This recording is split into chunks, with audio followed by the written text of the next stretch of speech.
Bonjour à tous et bienvenue sur boursicoté.com pour cette nouvelle analyse technique du CAC 40 en point matinal qui part donc sur un biais qui continue à baisser. Hier, je vous avais indiqué que nous avions un avalement baissier qui était un signal relativement fort, d'autant plus qu'il était nourri de volumes largement supérieurs à la moyenne. Eh bien, on en a la confirmation aujourd'hui avec donc l'ouverture d'un gros gap baissier qui s'apparente un petit peu à l'inverse du gap qui avait été ouvert ici entre le 20 et le 21 septembre. Eh bien, on ouvre un gap totalement inverse qui annule donc le signal haussier qui avait été impulsé par ce gap. Et d'ailleurs, nous avions précédemment un gap ici sur des niveaux encore plus larges, mais à des niveaux similaires. Et le fait ici d'avoir ce gap confirme que sous 6522, nous avons une grosse hausse de la volatilité. Du point de vue des indicateurs techniques, donc on reste dans une dynamique forcément baissière au sens des histogrammes du MACD. Le RSI, quant à lui, reste dans sa zone neutre, mais se rapproche dangereusement de sa zone de survente. Alors, donc la configuration, elle est confirmée que la poussée haussière que nous avions eue ici le 23, c'est totalement invalidé. On avait neutralisé la dynamique entre 6522 et 6670 points. Je vous disais que tant que l'on était proche ici de cette zone des 6522, il y avait une pression baissière qui s'exerçait.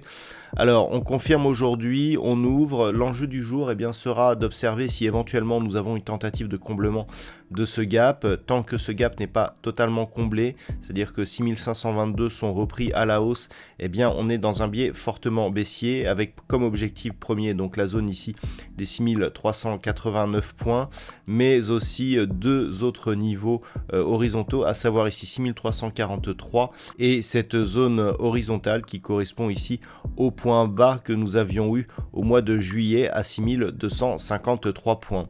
Donc, par rapport à cela, je dirais que le seul niveau qui invaliderait effectivement ces objectifs baissiers seront un comblement du gap et retour de cours ici au-delà des 6522 points. Tant que ce n'est pas le cas, on pourra viser ici de nouveaux points bas significatifs de tendance. À noter qu'une rupture baissière des 6389 points validerait donc la poursuite du mouvement baissier après donc la tentative de sortie de cette dynamique qui avait été liée ici à l'inscription de ces bougies. Voilà donc ce que l'on peut dire sur cette configuration technique matinale. Ce graphique est en unité de temps 4 heures. D'un point de vue macroéconomique, nous avons un certain nombre de chiffres majeurs aujourd'hui. Donc nous commencerons en Europe avec à 9h55 le PMI manufacturier de l'Allemagne, suivi à 10h30 du PMI manufacturier en Grande-Bretagne, et puis à 11h, nous aurons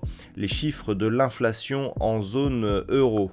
Cet après-midi outre-Atlantique, nous aurons les chiffres du PIB au Canada qui seront dévoilés à 14h30. Du côté des États-Unis, il faudra attendre 16h avec l'indice PMI manufacturier de l'ISM. Et donc ce sera tout pour cette semaine et donc pour ce nouveau mois d'octobre qui commence avec un signal plutôt négatif. Voilà donc pour ce point matinal. Je vous souhaite une bonne séance. On se retrouve dès ce soir pour toutes les autres analyses techniques du site boursicoté.com.